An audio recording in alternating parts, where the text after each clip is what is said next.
If you eat that steak, you won't leave this restaurant alive. The message appeared beneath Damien Sterling's wine glass so quietly, so perfectly timed. It felt less like a warning and more like a ghost reaching across the table. Damien's fingers froze around the knife. The low jazz humming through Maison Velour suddenly sounded distant, drowned beneath the sharp pulse now beating in his ears. Around him, the restaurant glowed with the kind of luxury designed to intimidate ordinary people. Golden chandeliers spilled warm light over polished marble floors. Crystal glasses shimmered beneath candlelight. Men in tailored suits laughed too loudly over $1,000 bottles of Napa Valley Cabernet, while women draped in diamonds scrolled through their phones without ever looking up at the staff serving them. But Damien noticed everything. That was why he was here. Not as a billionaire. Not as the CEO of Sterling Dominion Capital. Tonight, he was just another customer in a worn charcoal coat sitting alone at table 14. At least that was what everyone believed. Across the dining room, a young black waitress stood near the service station pretending to organize menus. But Damien noticed the way her eyes flicked toward him for less than half a second before dropping again. Nervous. Careful. Like someone who already regretted making a dangerous choice. Her name tag read Nia Brooks. 26 maybe. Slim build. Hair tied neatly behind her head. Calm posture. But her breathing betrayed her. Damien had spent 20 years building billion-dollar deals by studying people the way hunters study movement, in the dark. And right now, Nia Brooks looked terrified. Not of him. Of someone else. Damien slowly lifted the folded note again without drawing attention. 4 words. No signature. No explanation. Don't eat the steak. The smell rising from the plate suddenly felt heavier now. Butter. Rosemary. Garlic. And underneath it, something bitter. Almost metallic.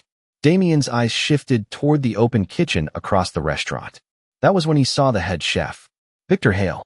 Celebrity chef. Television personality. Michelin star ego wrapped in a white coat worth more than most. Monthly mortgages. Victor wasn't cooking anymore. He was staring directly at Damien's table. And the second their eyes almost met, Victor turned away too quickly. Damien leaned back slowly in his chair. Interesting. Very interesting. A nearby waiter approached carrying sparkling water. How's the ribeye tonight, sir? He asked politely. Damien smiled faintly. I haven't decided yet. The waiter nodded, but his hand trembled slightly while pouring the water. Tiny details. Tiny cracks. Fear always leaked through somewhere. Damien glanced around again. A couple arguing quietly near the bar. An older investor laughing too hard at his own joke. A pianist playing soft Sinatra beneath dim amber lights. Everything looked normal. But Damien had learned something a long time ago. The most dangerous rooms in America rarely looked dangerous at all. They looked expensive. His phone vibrated once inside his coat pocket. A message from his head of security. Surveillance team in position outside. Damien ignored it for now. He wanted to understand this himself first. Then movement caught his eye again. Nia Brooks had disappeared from the service station. Seconds later, she emerged from the kitchen doors carrying another tray, but Damien noticed something strange immediately. Her left wrist had fresh red marks across it, like someone had grabbed her too hard moments earlier.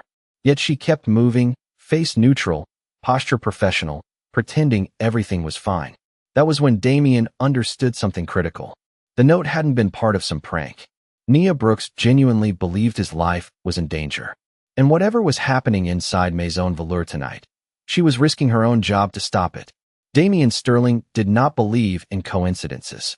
Not after 20 years of watching polished executives smile across conference tables while quietly planning to destroy each other behind closed doors. And right now, every instinct inside him was screaming that something inside Maison Velour was collapsing beneath the surface. He picked up the steak knife again, slower this time, careful not to attract attention. The ribeye sat perfectly centered on white porcelain, glistening. Beneath melted herb butter. Expensive. Precise. Beautiful. But Damien no longer saw dinner. He saw bait. Across the restaurant, Nia Brooks continued serving guests as if nothing had happened. A silver tray balanced steadily in her hands. Calm face. Professional smile. Yet Damien noticed the tiny details nobody else would ever catch. She kept avoiding the kitchen entrance. Her shoulders stiffened every time Victor Hale walked past. And twice now, she had looked toward the emergency exit near the back hallway. like she was calculating escape routes. Damien slowly lifted his wine glass and pretended to study the color while scanning the reflection in the dark red liquid. Victor was arguing quietly with the restaurant manager near the kitchen doors. Claudia Pierce, mid-40s, sharp suit, diamond earrings. The kind of woman who treated rich customers like royalty and staff members like furniture. Damien watched Claudia glance toward his table before lowering her voice immediately. Victor answered with visible frustration. Then Claudia suddenly noticed Damien looking. Her entire expression changed in less than a second. Smile restored. Polished. Fake. She walked toward him gracefully, heels clicking softly across the marble floor. "Good evening, sir," she said warmly. "I hope everything is perfect tonight." Damien offered a faint smile. "Depends how the steak tastes." Something flickered behind her eyes. "Tiny. Fast. Fear. Chef Hale personally prepared it for you," she replied. "One of our finest cuts. Imported this morning." Damien nodded slowly. "That is generous." Claudia's smile held, but Damien could almost see the tension pressing against her skin. She wanted him to eat. Fast. Before something changed. Before someone talked. "Can I bring you anything else?" she asked carefully. Damien leaned back in his chair. "Actually, yes. Tell me something." Claudia froze for half a heartbeat. "Of course." Damien looked directly into her eyes now. "Why does your waitress look terrified?" Silence. Not complete silence. The piano still played softly nearby. Glasses still clinked. Wealthy people still laughed at conversations that did not matter. But around Damien's table, the air tightened instantly. Claudia recovered quickly. Too quickly. "I am afraid I do not know what you mean." Damien smiled slightly. "You do." Claudia's jaw flexed once before she straightened her posture. "Excuse me, sir. I will let Chef know you are enjoying the meal." She turned away immediately. Too fast for someone confident. Damien watched her disappear toward the kitchen. The second she pushed through the doors, Nia appeared beside his table, holding a fresh basket of bread. She never looked directly at him while setting it down. "Sir," she whispered softly, barely moving her lips, "please trust me." Then she walked away before Damien could answer. His eyes dropped toward the bread basket. Hidden beneath the folded linen napkin sat another note. Smaller this time. 3 words. "He knows." Damien's expression darkened slightly. He folded the paper into his palm just as Victor Hale emerged from the kitchen carrying a carving knife for presentation. The chef's smile looked polished for the customers watching nearby, but his eyes carried something colder now. Something desperate. Victor stopped beside the table. "Sir," he announced proudly, "allow me to finish the steak tableside myself." Damien looked up slowly, and for the first time that night, the billionaire realized this dinner was no longer about observation. Someone inside Maison Velour was running out of time. Victor Hale moved toward the table with the confidence of a man who had spent years being admired by people too wealthy to question him. His white chef coat looked spotless beneath the chandelier light. Silver cuff buttons. Perfect posture. Television smile. To everyone else inside Maison Velour, he looked like success.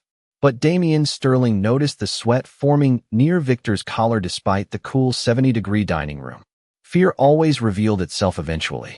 "Our signature dry-aged ribeye," Victor announced smoothly while placing the carving knife beside the plate. 48 ounces. Finished with imported truffle butter. Several nearby guests glanced over with interest. Some even recognized the celebrity chef immediately. Phones subtly lifted. People loved watching important men serve other important men. Victor picked up the knife carefully. "May I?" Damien leaned back slightly and nodded once. "Go ahead." The blade sliced cleanly into the steak. Warm steam drifted upward carrying garlic, rosemary, and something else beneath it now. Something sharp. Bitter. Damien saw Victor's fingers tighten around the carving fork for less than a second.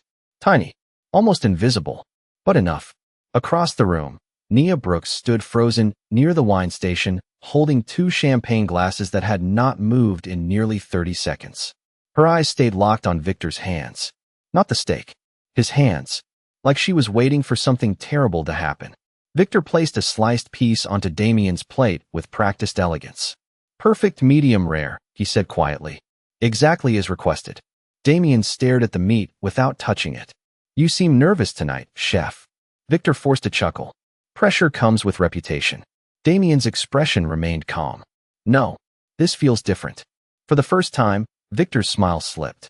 Just slightly. Then the chef straightened immediately. Enjoy your meal, sir.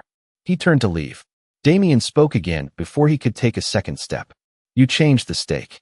Silence slammed into the space between them. Nearby conversations continued, but softer now. Guests sensed tension without understanding why. Victor slowly turned back around. Excuse me. Damien folded his napkin carefully onto the table. The original plate never made it out of the kitchen. Victor's jaw tightened. I assure you, sir, every dish served tonight meets the highest standards. Damien looked directly into his eyes. Then why is your waitress trying to save my life? Victor's face lost color instantly. Across the restaurant, Nia inhaled sharply. Claudia Pierce appeared from the kitchen doors at the exact wrong moment and stopped cold after hearing the final sentence. Nobody moved for one long, terrible second. Then Victor laughed. Loudly. Too loudly. Sir, I think perhaps you have misunderstood some kind of joke. Damien smiled faintly. I do not think she was joking. Victor's polished image was beginning to crack now. Damien could see it. Clearly, the chef's breathing had changed. His left eye kept flicking toward the kitchen hallway. And suddenly, Victor was no longer acting like a famous chef protecting his reputation. He was acting like a cornered man trying to contain a disaster. Damien slowly picked up his fork at last. Around the room, several guests casually watched now while pretending not to. Victor stood perfectly still. Nia looked seconds away from panic. Claudia's hands trembled beside the hostess stand. Damien cut off a small piece of steak and lifted it toward his mouth. Victor stopped breathing. Nia whispered, no. But before the fork reached Damien's lips, a loud crash exploded from inside the kitchen. A tray hit the floor. Glass shattered. Then someone shouted one sentence that changed the entire atmosphere inside Maison Velour forever. Chef, he is not waking up. The sound from the kitchen did not belong in a place like Maison Velour. It was too raw, too panicked. Crystal chandeliers still glowed above velvet booths and polished marble, but suddenly the luxury felt fake, like a movie set seconds before collapsing. Every conversation in the dining room died at once. Victor Hale spun toward the kitchen doors so fast his carving fork clattered against the plate. Claudia Pierce turned pale beneath her makeup.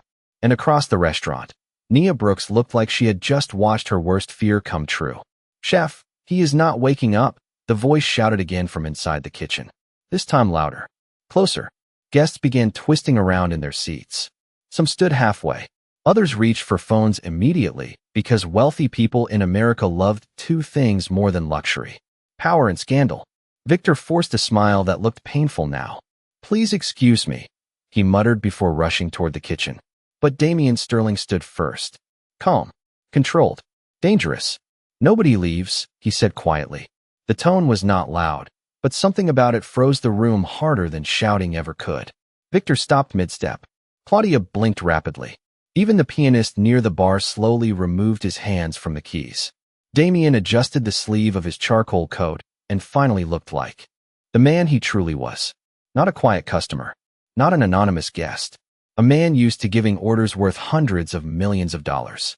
Sir, Claudia began carefully, I assure you this is simply a misunderstanding. Damien's eyes shifted toward her slowly. Then you should not mind if I ask a few questions. Claudia swallowed. Nearby guests stared openly now. Phones lifted higher. One investor whispered, who is this guy? Damien ignored all of them. His attention landed on Nia instead. She still stood near the wine station, gripping the edge of the counter tightly enough for her knuckles to pale. Fear sat all over her face now, but so did something else. Guilt. Like she blamed herself for whatever was happening behind those kitchen doors. Damien walked toward her slowly while the entire restaurant watched. You knew, he said softly. Nia looked down immediately. I smelled it earlier, she whispered. In the sauce. Damien stopped inches away. What exactly did you smell? Nia hesitated. Claudia stepped forward instantly. She is not qualified to answer questions like that. Damien never looked away from Nia. Let her speak. The authority in his voice silenced Claudia completely. Nia inhaled shakily. Bitter almonds, she said quietly. I worked part-time in a food chemistry lab before my mom got sick.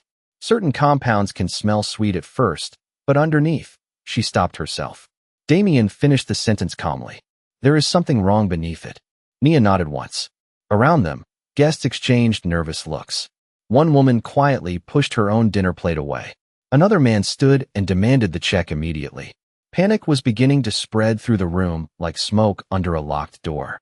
Then the kitchen doors burst open. A young line cook stumbled out, breathing hard, eyes wide with fear. "Chef," he said toward Victor, who had just reappeared from the hallway. The dishwasher tried the steak sauce by accident. He collapsed. The restaurant erupted instantly. Chairs scraped backward. Voices overlapped. Someone shouted for an ambulance. Another demanded police. Claudia grabbed the young cook's arm aggressively and hissed, "Stop talking." But it was too late. The illusion was broken now. Damien slowly turned toward Victor Hale. The famous chef no longer looked polished beneath the chandeliers. Sweat lined his forehead. His hands shook visibly.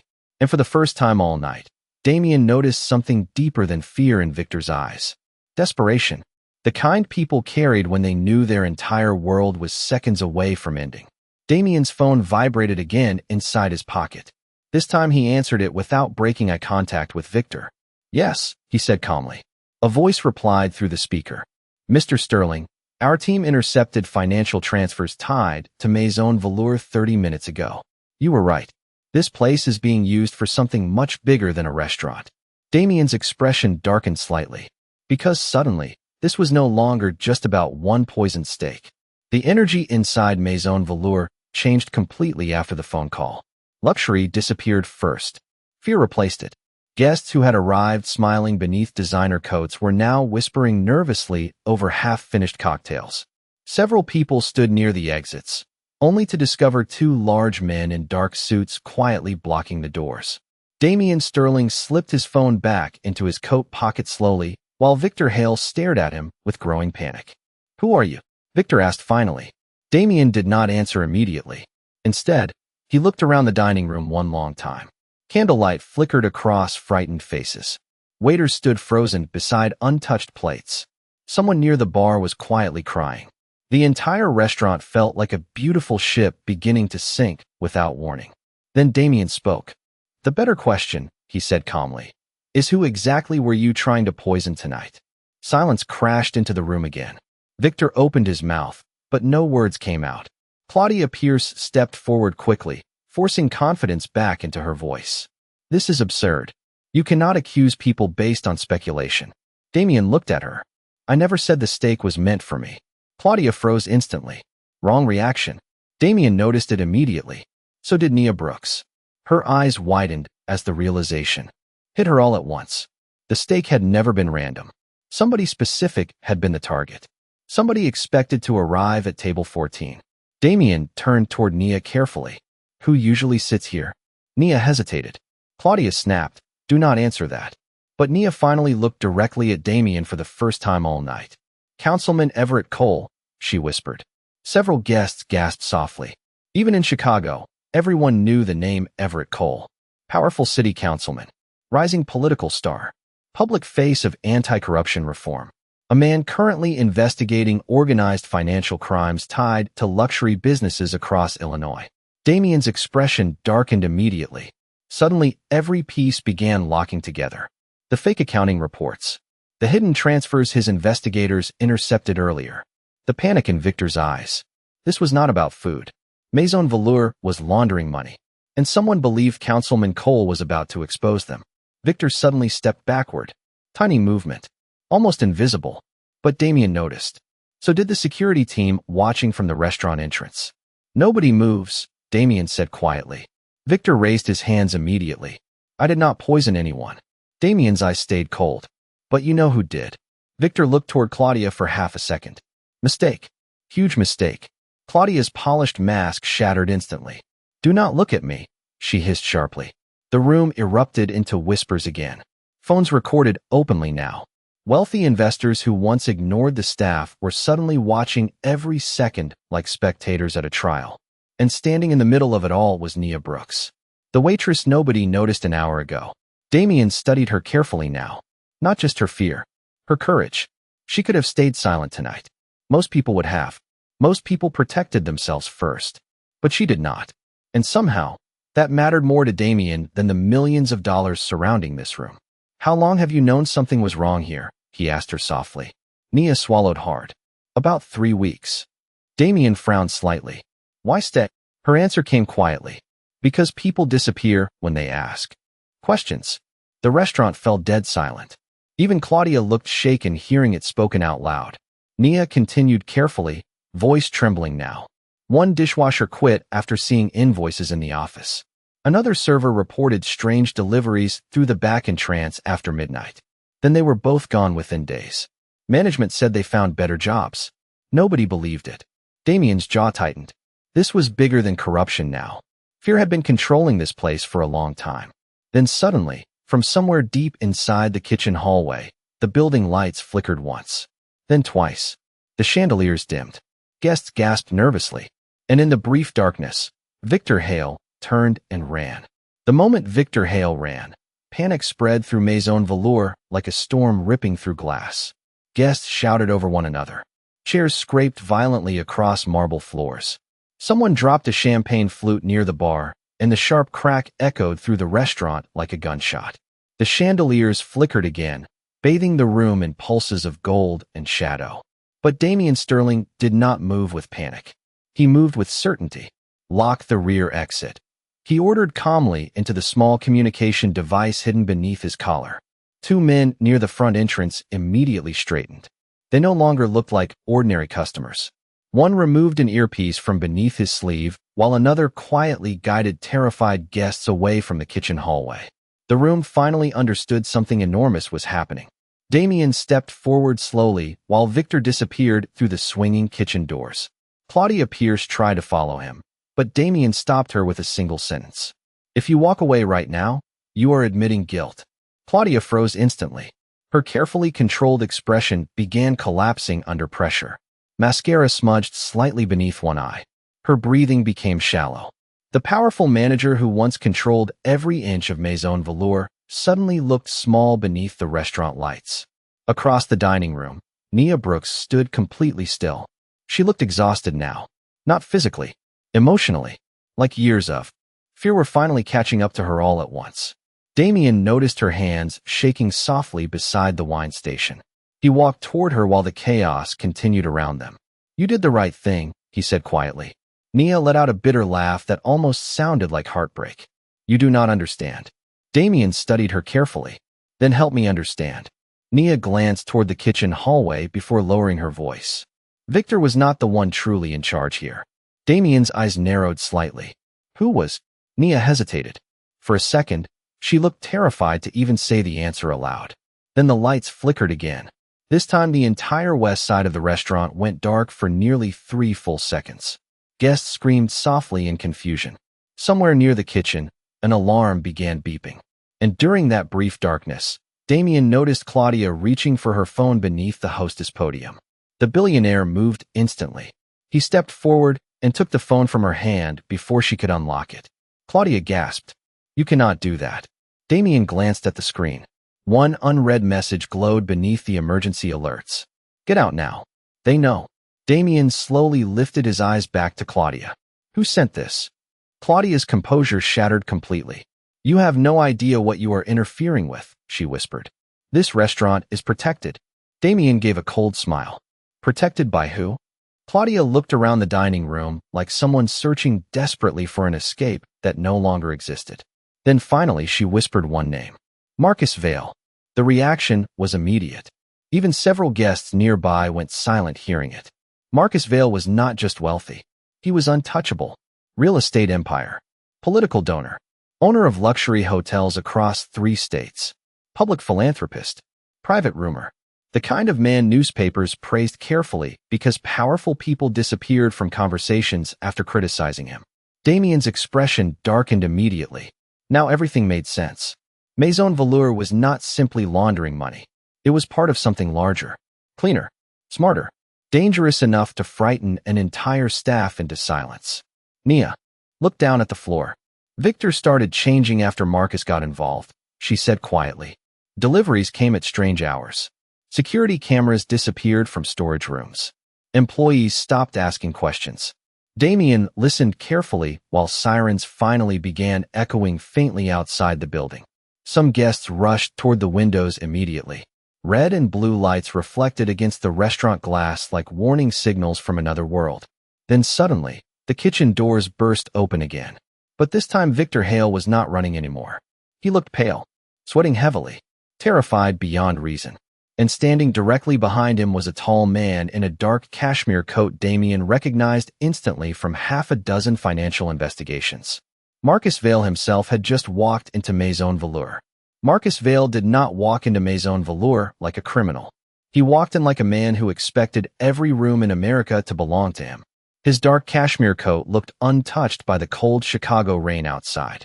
Silver hair, calm eyes, polished smile. The kind of face politicians trusted publicly and feared privately. Behind him, Victor Hale looked completely broken now. The famous chef who once commanded television audiences and celebrity investors could barely keep his hands steady. But Marcus looked perfectly relaxed. That was the frightening part. The billionaire real estate mogul stepped slowly into the center of the dining room, while police lights flashed silently across the restaurant windows behind him. Guests moved out of his path instinctively. Wealth recognized power even when fear was attached to it. Marcus glanced around the room once before landing his eyes on Damien Sterling. And then he smiled.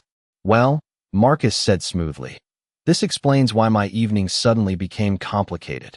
Damien did not smile back. "You came personally." Marcus adjusted his cuff calmly. "When one of my businesses catches fire, I prefer to inspect the damage myself." Nia Brooks looked confused immediately. "Your business?" she whispered. Marcus turned toward her slowly. "You did not know?" The question sounded almost amused. Claudia Pierce lowered her head. Instantly, Victor avoided eye contact completely. Marcus spread one hand casually toward the restaurant around them. "Maison Velour belongs to me." The room exploded into whispers again. Several guests immediately began recording openly now. One man near the bar quietly muttered, "Oh my God." Marcus ignored all of them. His attention remained fixed on Damien. "You should have announced yourself earlier," Marcus said. "I would have prepared a proper welcome." Damien stepped forward slowly. "A poisoned steak is your version of hospitality?" Marcus gave a soft laugh. "If I wanted you dead, Mr. Sterling, we would not be standing here having a conversation." The sentence hit the room like ice water. Nia's face lost color immediately. Claudia closed her eyes briefly. And for the first time all night, Damien noticed genuine fear return to Victor Hale's expression. Marcus had just revealed something critical without meaning to. Damien's voice lowered slightly. "So the steak was never meant for me." Marcus's smile faded just a little. "No," he admitted quietly. "It was meant for Councilman Cole." Silence. Heavy. Terrible. Somewhere near the windows, sirens continued echoing through downtown Chicago, but inside Maison Velour nobody moved. Damien stared at Marcus carefully now. "You are admitting attempted murder in front of 50 witnesses." Marcus shook his head calmly. "No, I am admitting someone inside this restaurant made a catastrophic decision without my permission." His eyes shifted sharply toward Victor Hale. Victor immediately stepped backward. "Marcus, listen to me. I was trying to protect the operation."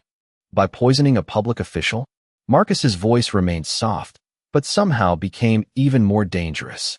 "Do you have any idea how much damage you have caused tonight?" Victor looked seconds away from collapsing entirely. "The investigation was getting too close," he whispered desperately. Cole had financial records. He was going to expose everything. Damien studied Marcus carefully during the exchange. Something was off. Marcus Vale was ruthless. That much was obvious. But he genuinely looked furious about the poisoning itself. Not morally furious. Strategically furious. Like Victor had broken an important rule. Nia slowly stepped closer to Damien now. "You cannot trust him," she whispered quietly. Marcus heard her anyway. His eyes shifted toward her for the first time with real interest. "And yet," he said calmly, "she is the bravest person in this entire building." Nia froze. Marcus looked around the room slowly. Every wealthy person here tonight saw corruption. They saw fear. They saw employees disappear. His eyes landed briefly on Claudia, and they said nothing. Then Marcus looked directly at Nia. But the waitress risked her life to warn a stranger. Damien noticed something change in the room at that moment. The guests who once ignored Nia Brooks were suddenly looking at her differently now. Not as staff, not as invisible, but as the only person who chose courage when silence was safer. Then the front doors burst open hard enough to shake the glass walls. Federal agents flooded into the restaurant. The federal agents moved through Maison Velour with the kind of precision that instantly silenced every remaining voice in the room. Dark jackets, gold badges, calm eyes trained to recognize panic before panic fully formed. Guests pressed themselves against velvet booths while cameras kept recording from trembling hands. Outside the towering glass windows, downtown Chicago flashed red and blue beneath cold spring rain. Inside, the illusion of luxury was finally dead. One agent approached Damien Sterling immediately. "Mr. Sterling," he said quietly, "the building is secure." Damien nodded once without taking his eyes off Marcus Vail. The billionaire real estate mogul still stood strangely calm in the center of the dining room, while Victor Hale looked ready to collapse beside him. Claudia Pierce had already sunk into a nearby chair, mascara streaked beneath exhausted eyes. And standing near the wine station was Nia Brooks, the only person in the restaurant who looked more overwhelmed than afraid. Marcus slowly adjusted his coat, as if federal agents entering his restaurant was merely an inconvenience. "I assume this means your investigation is officially over," he said toward Damien. Damien's expression remained cold. "No, it means it is finally beginning." One of the agents stepped toward Victor Hale first. "Sir, we need you to come with us." Victor's composure shattered immediately. "No," he said quickly. "You do not understand. Marcus told us this would never happen." The room froze again. Marcus turned slowly toward Victor with visible disappointment. "Careful," he warned softly. But Victor was too terrified now to stop. Years of pressure, secrets, and fear burst out of him all at once. He controlled everything. Victor blurted desperately. "The deliveries. The fake invoices. The cash transfers through the restaurants. We were laundering millions through the properties." Gasps rippled across the dining room. Several wealthy guests immediately lowered their phones, as if suddenly afraid to possess evidence. Victor kept talking anyway. "Councilman Cole found the financial records last week," he continued shakily. "Marcus said the investigation could destroy everyone connected to the operation." Marcus finally lost patience. "Enough." The single word sliced through the room sharper than shouting ever could. Victor instantly fell silent. Damien watched Marcus carefully now. Even cornered by federal agents, the man still carried himself like someone used to controlling outcomes. That kind of confidence only came from power built over decades. But power was changing tonight. Damien could feel it. The agents moved closer around Marcus while another team disappeared into the kitchen carrying evidence bags. Somewhere upstairs, alarms continued echoing faintly through the building. The glamorous empire Marcus built inside Maison Velour was collapsing room by room. Then one of the agents approached Damien holding a small evidence container. Inside sat a silver sauce spoon sealed carefully in plastic. "Lab-confirmed contamination," the agent said quietly. "Small dosage. Enough to hospitalize someone with a heart condition." Damien looked toward Marcus slowly. "Councilman Cole recently underwent cardiac treatment." Marcus said nothing, but silence told its own story. Across the room, Nia covered her mouth briefly, stunned by how close the night came to becoming. Something irreversible. Damien noticed her shaking again and stepped closer. "You saved someone's life tonight," he told her quietly. Nia looked down immediately. "I almost stayed quiet." Damien frowned slightly. "But you did not." Nia swallowed hard. "I was scared." Damien's voice softened for the first time all evening. Courage is not the absence of fear. It is choosing to act while fear is screaming at you to stay silent. For a second, Nia looked like she might cry, but she held herself together. She had spent years becoming invisible inside places like Maison Velour. Tonight, for the first time, the entire room finally saw her clearly. Then another agent approached Damien quickly. "Sir," he said carefully, "there is something else. We recovered security footage from the deleted servers upstairs." Damien narrowed his eyes slightly. "And?" The agent hesitated. "Somebody inside this restaurant has been helping us for months." Damien looked around the shattered dining room slowly. Marcus Vail, Victor Hale, Claudia Pierce, terrified guests, exhausted employees. Then finally his eyes landed back on Nia Brooks. Because suddenly, the quiet waitress standing beside the wine station no longer looked like an accidental hero at all. The rain outside Maison Velour had finally slowed to a cold silver drizzle by the time the truth fully surfaced. Federal agents moved carefully through the shattered remains of the evening, carrying boxes of financial records, hard drives, and sealed evidence bags through a dining room that only hours earlier had been filled with expensive laughter and polished lies. The chandeliers still glowed overhead, but now the golden light felt exposed instead of elegant, like the building itself could no longer hide what it really was. Marcus Vale stood near the windows surrounded by agents, silent at last. Victor Hale sat collapsed in a chair staring blankly at the marble floor, while Claudia Pierce quietly cried into trembling hands. The empire they built inside Maison Velour was gone. Not because of a billionaire. Not because of the Federal Bureau of Investigation. But because one waitress decided not to stay silent.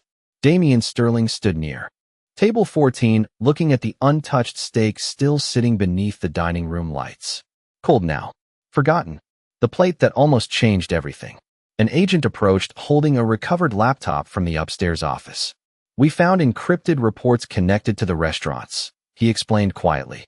Anonymous uploads sent directly to federal investigators over the last 6 months. Damian already knew the answer before asking the question. Who sent them? The agent glanced across the room toward Nia Brooks. Her. Damian looked at her carefully. Nia stood near the wine station exactly where the night had begun, except now there was no tray in her hands. No fake smile. No pretending to disappear into the background. Just exhaustion. And dignity. The kind dignity creates when someone chooses what is right, even while terrified of the consequences. Damian walked toward her slowly while agents escorted Marcus Vale toward the exit. The powerful billionaire paused briefly beside Nia on his way out. For a moment, the entire room seemed to hold its breath. Marcus studied her quietly before speaking. You could have walked away, he said calmly. Nia met his eyes without flinching now. So could you. Marcus gave the smallest nod, almost respectful, before disappearing into the rain outside surrounded by federal agents and flashing lights. Silence settled across the restaurant after he left. Not peaceful silence. Heavy silence. The kind that appears after illusions finally die. Damian stopped beside Nia. You were feeding information to investigators this entire time? Nia nodded slowly. After the first employee disappeared, I started copying files from the office upstairs whenever Claudia left her computer unlocked. Damian looked genuinely surprised for the first time all night. That was dangerous. Nia let out a tired breath. Watching people disappear was dangerous too. Damian stared at her quietly. Then he smiled faintly. Not the polished smile billionaires used for cameras and magazine covers. A real one. Rare. Human. You know, he said softly. Most people in this city would have protected themselves first. Nia looked around the ruined dining room. Maybe that is why places like this keep existing. The sentence stayed with Damian longer than he expected. Because she was right. Corruption survived because powerful people counted on ordinary people staying afraid. Staying quiet. Staying invisible. But tonight, the invisible person became the only one brave enough to act. Damian reached into his coat pocket and handed Nia a business card embossed in silver. Sterling Dominion Capital. Nia stared at it silently. I am reopening this restaurant, Damian said. New ownership. New management. Full transparency. Nia looked up carefully. Why are you telling me this? Damian's answer came without hesitation. Because I want you to help run it. Nia blinked in disbelief.